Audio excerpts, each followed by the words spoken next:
What's up, guys? Terrell here from Terrell Game Vlogs. I know it's been a while. I think it's been about a month. Actually, probably going into 2 months. So I want to get this out before February ends.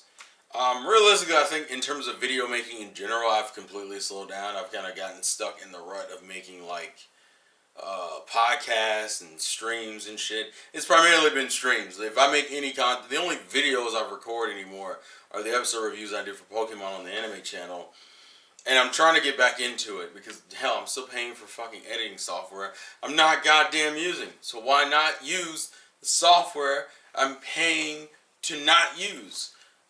It's say that even though the first video I'm recording is on a channel where I don't edit anything anymore. It's all a fucking paradox, bro. But a lot of you asked for a lot more story times, and to be real with you, and I'm gonna be real with you, I don't have a lot, okay?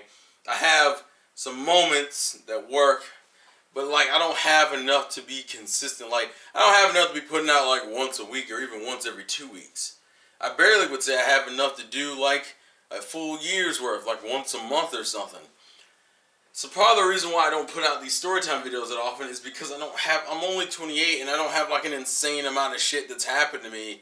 I have some key moments, but I don't have enough crazy shit that happened to me to have like consistent story times. Unless you guys are cool with an idea I was throwing around, which is kind of like something I got from like McJuggerNuggets channel, like the Psycho series and shit, where I portray certain things to you as real, but you don't know it.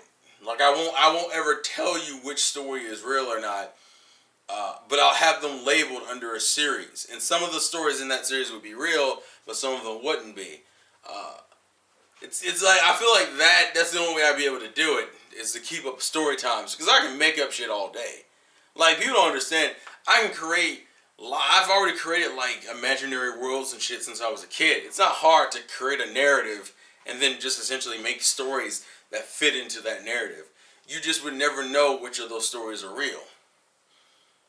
So you could still get the same entertainment value, but you would never know, because half of the appeal of these stories is knowing that they're real. I feel like the moment you realize it's fake is what it takes away from it. But if I'm telling you in advance, some will be real and some will be fake, and you will have to figure out which is which. It creates more of an interesting, because you're invested in every story, but you don't know which one is actually real. I don't know. Just an idea I'm throwing around. Because realistically, I can't keep up story times that much. Because I'm not constantly doing crazy shit. It's not like I live in LA or something. I live in Georgia, and I don't even live in Atlanta. Like, I don't live in the crazy part of even the state I'm from. So, like, there's not a lot of crazy shit. But that's besides all the point. Just throwing all that out there if you're interested or curious. And the thing is, as subscribers, you'll know that. But anybody new who comes to the channel won't know. But But it will be on record that I've said that some of the stories are real and some of them are fake. But for the average viewer, they won't ever know. Unless they go back and check. But that's besides the point. At least for this story is real, like the other ones have been, and we're gonna get into it. So this story isn't what I consider overly interesting in terms of what happened, because what happened is pretty simple. Like the video is actually pretty short if it's just the story. But I think it's a funny video. It's a funnier story in retrospect, considering me, how I am now, and how you guys know I am now. So I think in my life I've only been suspended once, and I've been in school suspension once. I believe though but in both of them were in elementary school. Neither of them was like pretty much after elementary school. I didn't get into trouble other than some detention nonsense in high school, and even that never went anything beyond detention. It was either detention or I was out of trouble.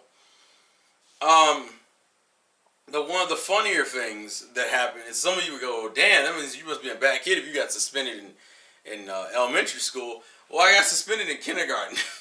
I didn't get suspended. It wasn't like I got in-school suspension, I think, when I was in 4th or 3rd grade, and I got suspended when I was in kindergarten, which is fun. It's also funny because I would argue my mother is worse than me. I mean, not my mother. My sister is way worse than me in school in terms of personality and being combative and getting in trouble. So the kindergarten story is pretty, like I said, it's pretty basic, but it's pretty funny. because I don't remember every single thing, but I remember the gist of it, and it was pretty straightforward. So I went to the same elementary school all through the whole through pre-K to 5th grade. So everybody I knew, if we all stayed in the same school. So most of my friends from like pre-K, kindergarten, 1st grade were still my friends by the time I hit like 4th and 5th grade.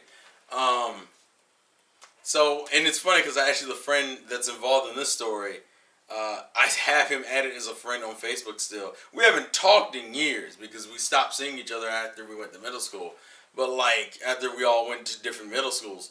But like it's still funny to me. So I'm not gonna name him by his real name. We'll call him Ted. Ted and me were cool. I wouldn't say cool. I mean, I was what, 6? Yeah, in kindergarten I was probably like 5 or 6 or 7, maybe. It's like as cool as a 6 and 7-year-old could be. And they had us sitting up. They had like 4 or 5 different little tables and had us like sitting up in groups while we were doing like basic kindergarten and shit. And the premise of the story is there were I think it was me and him, and me and him were sitting on like this side, and then you had a couple girls who were sitting on this side, and then like and then 2 other people on the edges of the table. And we're sitting there during class. I don't remember what was going on. All I remember is that Ted was under the table. And Ted got from above the table and started laughing. And I was like, what's so funny? He's like, come down here and look. I'm like, so what's so funny? So we go down to the table and we look. We go to the table and we look. And what is he laughing at? I don't even remember if I thought it was funny or not. I just remember looking, but I don't remember thinking, I don't know if I thought it was funny. What he had did is he was laughing at the fact that the girl across from us, you could see her underwear, and her underwear had like a bear on it or something. Like she was wearing like a skirt, and he was laughing at the fact that there was a bear on her underwear that you could see. So I don't remember how we got in trouble. I think we just got in trouble because you had 2 boys under the table. And so I got in trouble because Ted, I was pretty much an accomplice. Because I legit don't remember if I thought it was funny or not, but I will always remember that. I would always remember that because of the ridiculousness of it all. But we both got in trouble because we were under the table looking under a girl's dress, even though we were just laughing at the bear on the underwear. It wasn't nothing sexual or nothing. And out of like, so as a 6-year-old, I want to say 5 or 6-year-old, I didn't understand what the big deal was because we weren't touching her or nothing. We didn't even hit her. It was literally, we were just pointing and laughing at her dress. I think the reason why we got caught wasn't even the teacher. I think it was because, because Ted like touched the dress and the girl realized we were doing something, and she screamed or something. I think that was the reason. The point is that we got in trouble for it, and I got suspended for it. Once again, I didn't know the context of why this was a huge issue, because like I said, I'm like 5 or 6. I don't understand what the big fucking deal is. The only other thing I remember really is me coming home and my mother being furious. And I think the worst thing, and I think this was the time I realized, the worst thing isn't getting a whooping. The worst thing is getting a whooping and not understanding why you were getting a whooping for it. I'm like, you telling me I'm in trouble literally because I laughed at a girl's underwear? And I didn't understand that at the time that wasn't really the problem. Making fun of the underwear wasn't the problem. It was literally everything else. It was the fact that I went under a table with another boy to look under a girl's skirt to see her underwear. Like, the whole problem was everything else, and I never understood it until I got older. So, like, that was, like, for years, and I'm serious. For years, I remember that the reason why that shit sticks with me so much is, 1, because of how funny it is in retrospect, and 2, because I didn't understand what the problem was until I was, like, I want to say until I was in probably like early middle school. I think I didn't get it. And even then, I didn't get it. But I understood it was like considered like technically it's sexual harassment. That's really what it is. To like go to look up a girl's dress randomly. It's a form of sexual harassment. So, like I said, the story isn't anything crazy. It's literally just me getting in trouble and getting suspended for looking up a girl's dress and laughing at the bear on her underwear, and my mother whooping my ass for that suspension and for what I did, and me not getting it until I was like 12 or 13 or some shit.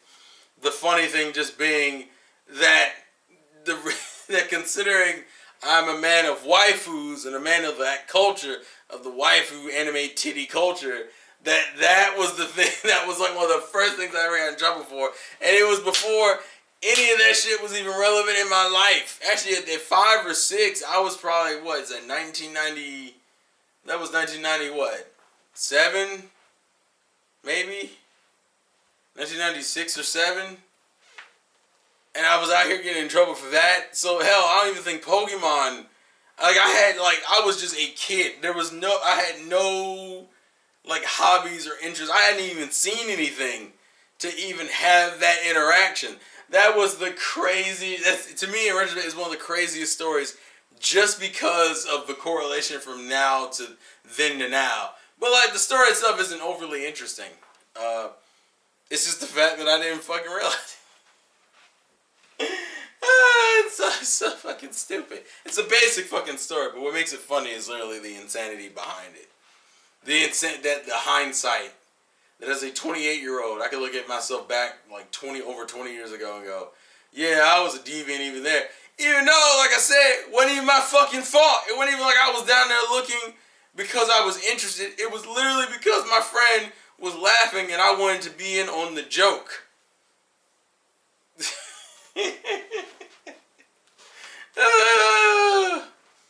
I guess that's what you call being a skirt chaser. I don't fucking know. But yeah, that's literally it. So leave your thoughts and comments in the comment section below. I'm going to try to make more videos. Tell me what you guys think about the whole storytelling idea. And with all that being said, this has been your boy Terrell this has been your... Oh, what the fuck was it? I don't remember my outro. This has been your boy Terrell of the Games That Vlog. That wasn't it. I used to have an... What was Terrell Game Vlog's outro? Shit. That's how long it's been since I've done one of these. It's been your boy Terrell from the Games of Vlog. That doesn't sound right. It was something else. Oh, it's been the Vlogs of Game from your boy Terrell. That's what it was. Yay! I'm fucking stupid. It's been the Vlogs of Game from your boy Terrell. And I'll catch you guys later. Peace. Oh shit. Look at those panties. I'm done. I'm going to jail, yo. I was 6. What do you want me to do?